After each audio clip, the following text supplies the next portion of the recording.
বিসমিল্লাহির রহমানির রহিম। সমস্ত প্রশংসা এবং যাবতীয় গুণাবলী গুণাগুণ মহান আল্লাহর জন্য, যিনি বিপুল শক্তি অধিকারী, বিশাল সাম্রাজ্য, মহিমা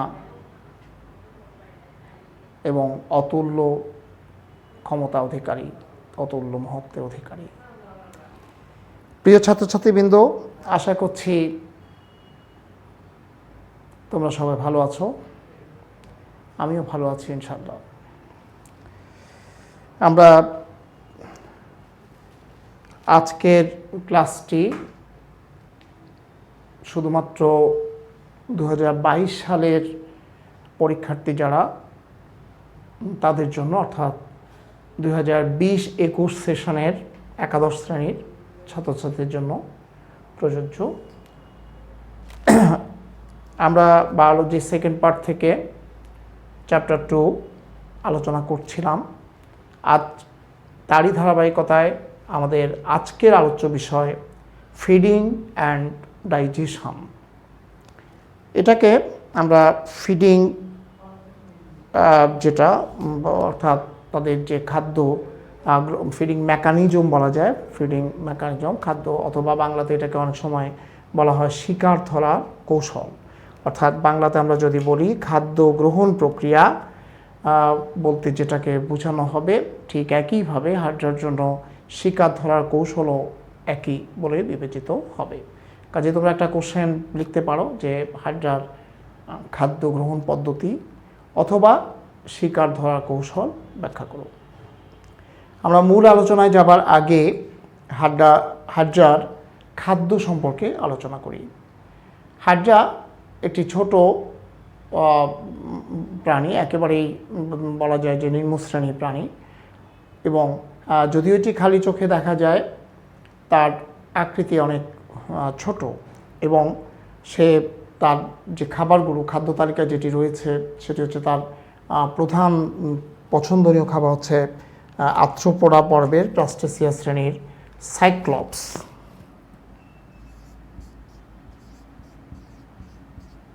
এটি খালি চোখে দেখা যায় না, যদিও বহুকোষী, কিন্তু এটাকে খালি চোখে দেখা যায় না। এটা জেনাস সাইক্লপস। একটা হচ্ছে ড্যাফনিয়া।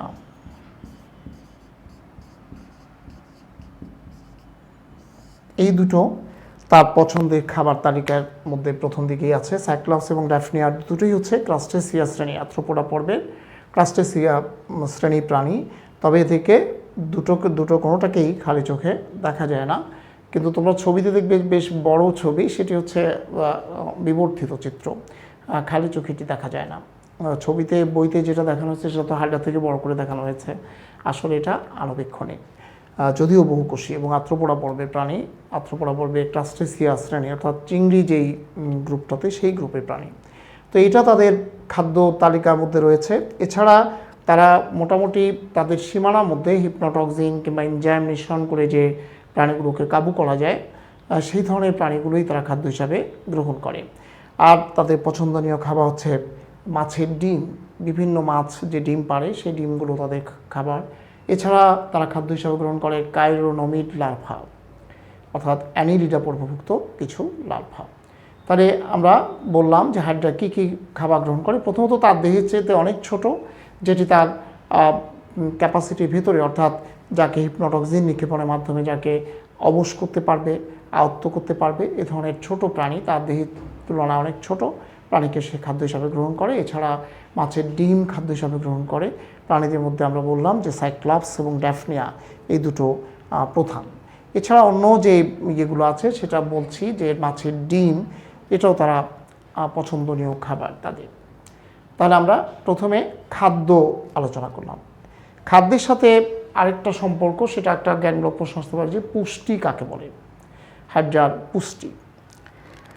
পুষ্টি সব প্রাণীর ক্ষেত্রে একই।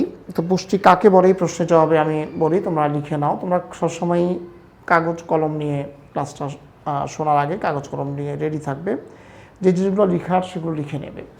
পুষ্টি বলতে আমরা বুঝি যে প্রাণী কর্তৃক গৃহীত খাদ্যের পরিপাক এবং পরিপাকের পর খাদ্যসার এবং প্রয়োজনীয় অংশ শোষণ এবং আত্তীকরণ, পাশাপাশি অপরিপাকিত খাদ্যের দেহ থেকে বহিষ্করণকে সামগ্রিকভাবে বলা হয় পুষ্টি।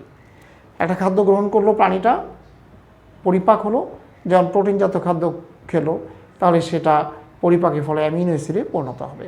এই অ্যামিনো অ্যাসিডটা দেহ কর্তৃক শোষিত হবে, আবার সবটাই পরিপাক হবে না, কিছু বর্জ্য পদার্থে পরিণত হবে। প্রোটিন জাতীয় বর্জ্য পদার্থ হয়ে যাবে ইউরিন হিসাবে, কার্বোহাইড্রেট যদি হয় তাহলে সেটা বর্জ্য হবে মল আকারে, এটা দেহ থেকে নিষ্কাশিত হবে। এই যে সামগ্রিক ঘটনাটা, এটাকে বলা হয় পুষ্টি। এরপর আমরা আসি যে কিভাবে সে খাদ্যটা গ্রহণ করে, মানে ফিডিং হ্যাবিট। এখানে আমি সংক্ষেপে ফিডিং লিখেছি, এটা হচ্ছে আসলে ফিডিং হ্যাবিট অথবা খাদ্য গ্রহণ প্রক্রিয়া অথবা শিকার ধরার কৌশল। তাহলে আমরা এখন মনে করো প্রশ্নটা হবে হাইড্রার শিকার ধরার কৌশল ব্যাখ্যা করো। তোমাকে উদ্দীপক হিসাবে ছবিটা দেওয়া হবে, দিয়ে বলা হবে যে উদ্দীপকে উল্লিখিত প্রাণীটির শিকার ধরার কৌশল ব্যাখ্যা করো। তো শিকার ধরার জন্য সে বিভিন্ন টেকনিক ইউজ করে।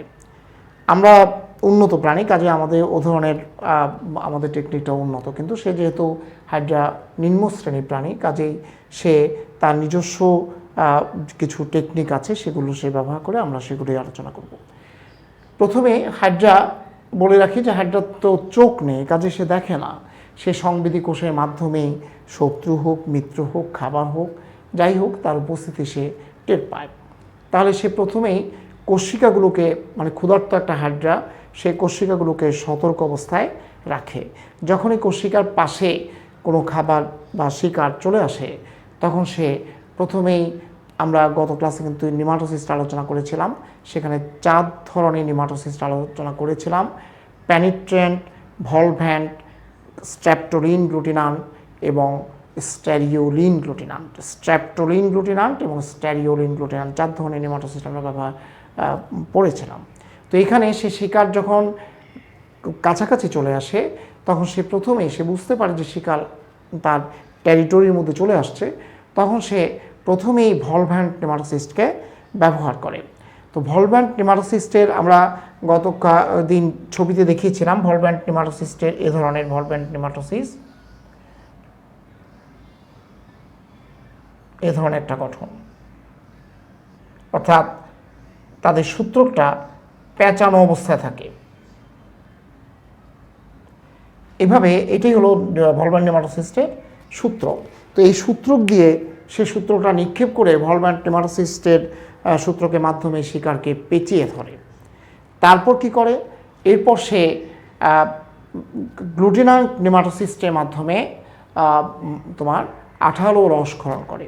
তাহলে আঠালো রস যখন ক্ষরণ করে, স্বাভাবিকভাবেই শিকারটা আটকা পড়ে যায়, অর্থাৎ তার গতিটা মন্থর হয়ে যায়। সে যেই স্পিডে পালাতে চাচ্ছিল অথবা সরে যেতে চাচ্ছিল, সেই স্পিডটা থাকে না।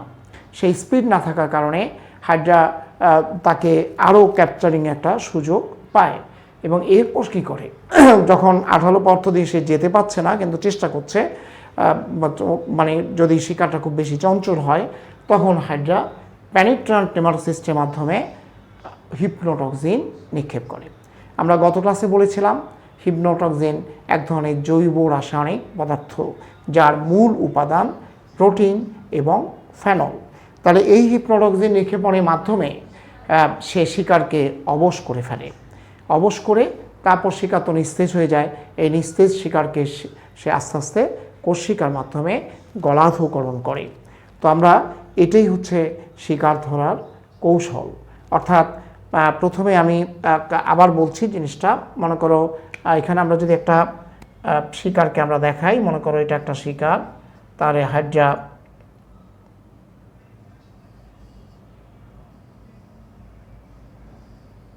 সে কোষিকা দিয়ে এটাকে ঘিরে ফেলল।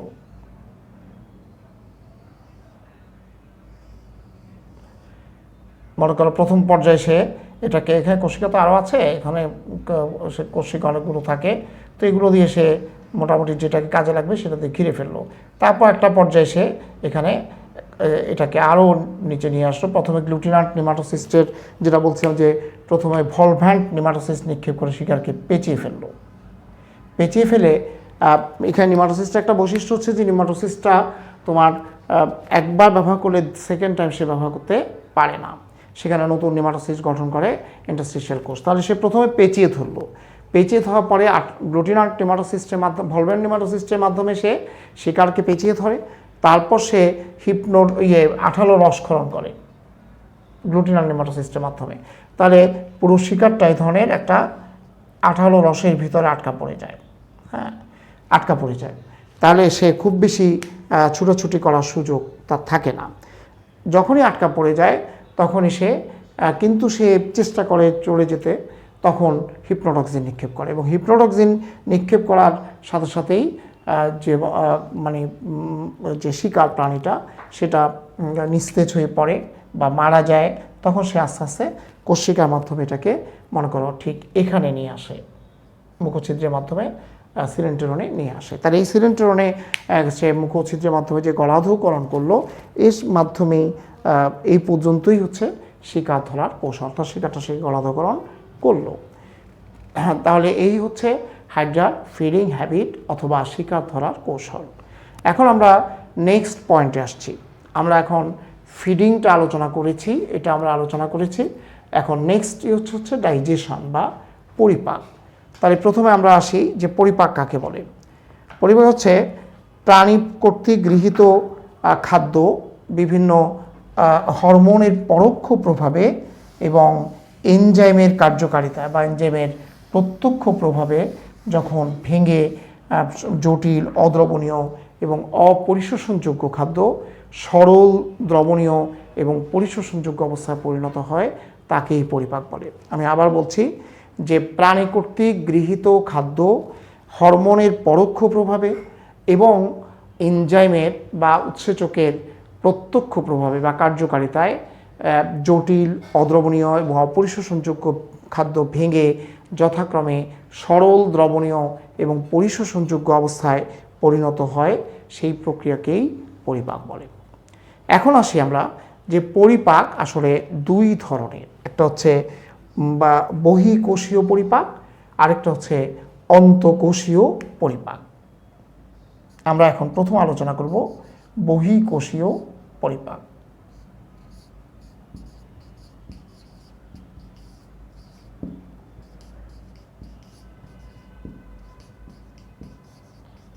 পরিপাক দুই প্রকার বললাম, যে একটা হচ্ছে বহিঃকোষীয় পরিপাক, আরেকটা হচ্ছে অন্তঃকোষীয় পরিপাক। তাহলে প্রথমে বহিঃকোষীয় পরিপাক কাকে বলে? বহিঃকোষীয় পরিপাক হচ্ছে কোষের বাইরে সংগঠিত পরিপাক প্রক্রিয়াকেই বহিঃকোষীয় পরিপাক বলে। কোষের বাইরে যে পরিপাকটা সংগঠিত হয় সেটাই হচ্ছে বহিঃকোষীয় পরিপাক। আচ্ছা, এখন বহিঃকোষীয় পরিপাকের মধ্যে যেটি হাইড্রার দেখে এখন কিভাবে ঘটে, হাইড্রার দেখে বহিঃকোষীয় এবং অন্তঃকোষীয় দুই ধরনের পরিপাকই ঘটে থাকে হাইড্রার দেখে। তো এখন এই হাইড্রার দেখে যে বহিঃকোষীয় পরিপাকটা ঘটে তাকে হচ্ছে আমরা আগেই বলেছি যে দেহের ভেতরে, কিন্তু কোষের বহিঃকোষীয় পরিপাকটা হচ্ছে দেহের ভিতরে ছাড়া তো পরিপাক সম্ভব না। পরিপাক মানে হচ্ছে দেহের ভিতরে, তবে দেহের ভিতরে কোষের বাইরে যে পরিপাক সেটা হচ্ছে বহিঃকোষীয় পরিপাক। যেমন আমাদের পরিপাকটা হচ্ছে বহিঃকোষীয় পরিপাক, খুব বহিঃকোষীয় পরিপাক উন্নত প্রাণীরই বৈশিষ্ট্য, আর অন্তঃকোষীয় পরিপাক হচ্ছে নিম্ন শ্রেণীর প্রাণীর বৈশিষ্ট্য। আর সাধারণত কদাচিৎ অন্তঃকোষীয় পরিপাক আমাদের করতে পারে, কিন্তু সেটা স্বাভাবিক নয়।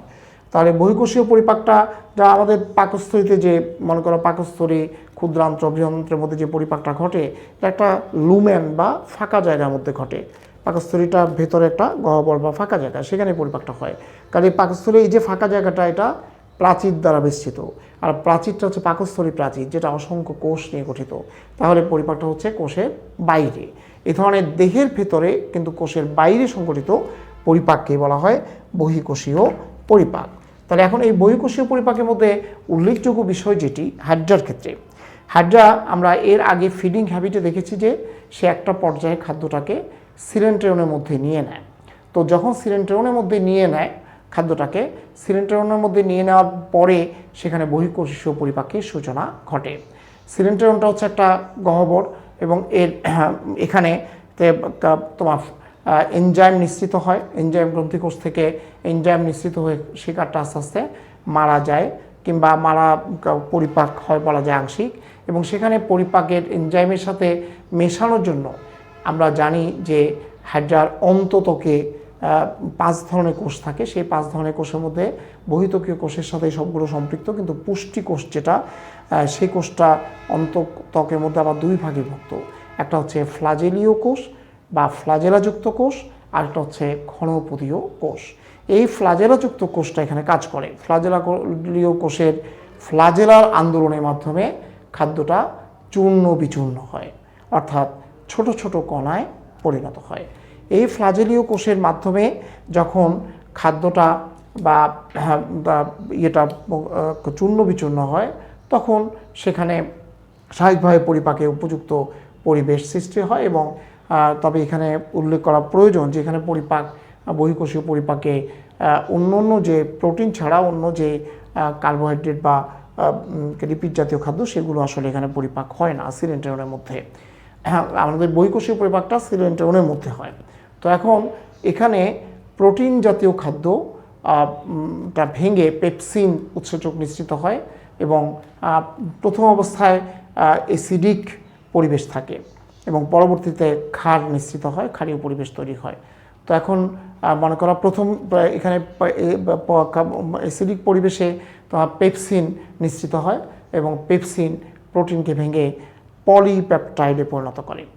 আমরা জানি যে প্রোটিনের শেষ ধাপ হচ্ছে অ্যামিনো অ্যাসিড, কিন্তু এখানে আমরা বলছি যে সিলেন্টেরনে প্রোটিন পলিপেপটাইডে পরিণত হয়।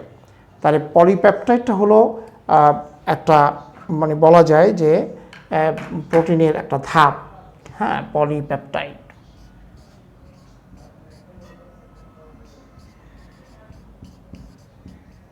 কিন্তু এখানে প্রোটিনের শেষ ধাপ হচ্ছে অ্যামিনো অ্যাসিড। অ্যামিনো অ্যাসিড হচ্ছে প্রোটিনের শেষ ধাপ, কিন্তু আমরা বহিঃকোষীয় পরিপাকে প্রোটিনকে অ্যামিনো অ্যাসিডে পরিণত হতে দেখি না, বরঞ্চ আমরা যেটা দেখি সেটি হচ্ছে এখানে পেপসিন প্রোটিনকে ভেঙে পলিপেপটাইডে পরিণত করে, অর্থাৎ প্রোটিনের আংশিক পরিপাক ঘটে বহিঃকোষীয় পরিপাকে। তাহলে আমি আবার বলছি যে বহিঃকোষীয় পরিপাকটা এটাই একটা কোশ্চেন হিসেবে আসতে পারে। এমনিতে দুটো একসাথে আসার সম্ভাবনা।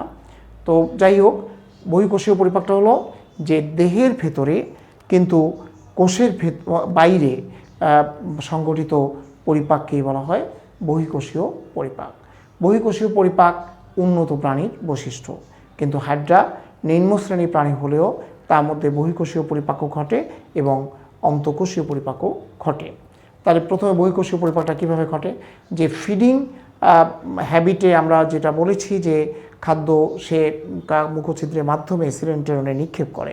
সিলেন্টেরনে খাদ্য আসার সাথে সাথেই বহিঃকোষীয় পরিপাকের সূচনা ঘটে। যখনই খাদ্যটা সিলেন্টেরনে চলে আসে তখন গ্রন্থিকোষ থেকে এনজাইম নিঃসৃত হয়, এবং ফ্লাজেলেটেড কোষ যেগুলো আছে সেগুলোর ফ্লাজেলার আন্দোলনের মাধ্যমে খাদ্যটা এনজাইমের সাথে ভালো করে মিশে যায় এবং অপেক্ষাকৃত ছোট ছোট কণায় পরিণত হয়। যখন কণায় পরিণত হয় স্বাভাবিকভাবেই এটা এখানে 3 ধরনের খাবার, যেমন প্রোটিন, লিপিড, কার্বোহাইড্রেট, 3 ধরনের খাবারের মধ্যে প্রোটিনের পরিপাকটা আংশিক পরিপাক ঘটে, কিন্তু লিপিড এবং কার্বোহাইড্রেটের কোনো পরিপাক ঘটে না। তো লিপিড যেটা প্রোটিনে যেটা ঘটে, এখানে প্রথমে অ্যাসিড নিঃসৃত হয় বা অম্লীয় পরিবেশ সৃষ্টি হয়, এবং এই অম্লীয় পরিবেশে পেপসিন নামক প্রোটিওলাইটিক এনজাইম নিঃসৃত হয়। এই পেপসিনের প্রভাবে পেপসিন প্রোটিনকে ভেঙে পলিপেপটাইডে পরিণত করে। তাহলে পলিপেপটাইডে পরিণত হওয়া মানে হচ্ছে প্রোটিনের আংশিক পরিপাক, কারণ যদি পুরোপুরি পরিপাক হতো তাহলে প্রোটিনটা অ্যামিনো অ্যাসিডে পরিণত হতো, কিন্তু এখানে অ্যামিনো অ্যাসিডে পরিণত হয় না, পলিপেপটাইডে পরিণত হয়। আর যেটা আছে যে শর্করা বা কার্বোহাইড্রেট এবং লিপিড জাতীয় খাদ্যের এখানে তেমন কোনো পরিবর্তন হয় না। তাহলে এভাবেই বহিঃকোষীয় পরিপাকের সমাপ্তি ঘটে। তাহলে বহিঃকোষীয় পরিপাকে যেটা আমরা দেখতে পাচ্ছি যে বহিঃকোষীয় পরিপাকে শুধুমাত্র প্রোটিন জাতীয় খাদ্যেরই পরিপাক ঘটে, অন্য খাদ্যের পরিপাক ঘটে না। তাহলে এবারে আসি আমরা অন্তঃকোষীয় পরিপাক।